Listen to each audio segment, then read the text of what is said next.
बात करते हैं विधु विनोद चोपड़ा की। विधु विनोद चोपड़ा एफटीआईआई में पढ़ाई करने के लिए गया। फिल्मों का बहुत शौक था विधु विनोद चोपड़ा को, और फिल्मों में करियर बनाने के लिए ही, अपने आप को सशक्त करने के लिए उसने एफटीआईआई में एडमिशन लिया था।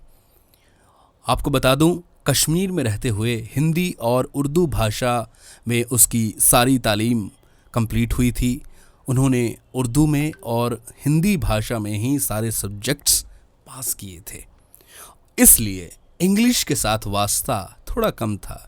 इंग्लिश बोलते हुए या इंग्लिश समझने में कमज़ोर थे, परेशानी होती थी, मुश्किल होती थी, क्योंकि ज़्यादातर उर्दू और हिंदी भाषा में ही जो पढ़ाई थी उन्होंने की थी। लेकिन जब एफटीआईआई में एडमिशन लिया तो एक क्लास में उनके टीचर थे ऋत्विक घटक, एक्टिंग टीचर, और उन्होंने पहले ही दिन खड़ा कर लिया विधु विनोद चोपड़ा को। खड़े हो जाओ, बताओ क्या आप लोगों ने हैमलेट पढ़ा है? अब हैमलेट का नाम सुनते ही विधु विनोद चोपड़ा की सिट्टी विट्टी गुम हो गई, क्योंकि उन्होंने जितने भी नाटक, जितने भी उपन्यास पढ़े थे, हिंदी राइटर्स के पढ़े थे, और हिंदी या उर्दू भाषा की पुस्तकें ही उन्होंने ज़्यादा पढ़ी हुई थी। इंग्लिश के किसी भी राइटर के बारे में उन्हें कोई भी नॉलेज नहीं थी। जैसा कि हैमलेट के बारे में मैं आपको बता दूं कि शेक्सपियर की एक कृति है, यानी कि उनका एक नाटक है, जो इस नाटक का मेन प्रोटैगनिस्ट है, उसके नाम पर ही ये नाटक का नाम है हैमलेट, और शेक्सपियर द्वारा इसे लिखा गया। हैमलेट के बारे में कुछ भी मालूम नहीं था, कोई आइडिया भी नहीं था विधु विनोद चोपड़ा को।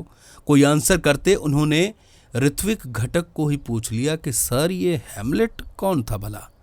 ये बात विधु विनोद चोपड़ा के मुंह से सुनकर ऋत्विक घटक को गुस्सा आ गया और उन्होंने एक तपाक करता हुआ थप्पड़ जड़ दिया विधु विनोद चोपड़ा के गाल पर। क्लास खत्म हुई तो विधु विनोद चोपड़ा के दिल में रह रहकर ये सवाल उठ रहा था कि भैया ये कौन है, हैमलेट कौन है? उन्होंने अपने क्लास के दोस्तों से पूछा कि यार मुझे बताओ ये हैमलेट कौन है।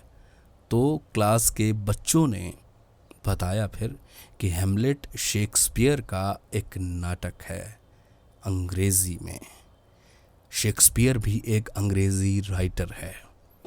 ये बात उनकी समझ में आ गई थी उस वक्त कि अगर इस फील्ड में सशक्त बनना है, ओवरऑल मुझे खुद को संवारना होगा। हर एक भाषा की नॉलेज होनी चाहिए, हर एक राइटर के बारे में मुझे पता होना चाहिए, किसने क्या कहा है एक्टिंग के बारे में, या फिर नाटकों के बारे में, या फिल्मों के बारे में, कौन कौन महान अदाकार हुए हैं, कौन कौन महान राइटर हुए हैं, कौन कौन प्ले राइट्स हुए हैं, ये सारी जानकारी मुझे होनी चाहिए।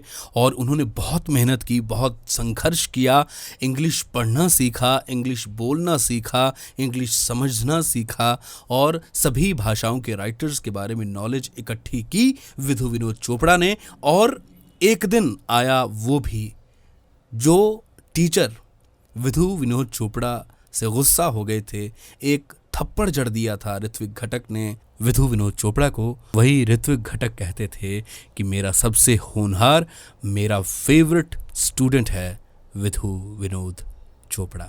दोस्तों, ये नतीजा था सिर्फ और सिर्फ मेहनत का, लगन का, जुनून का।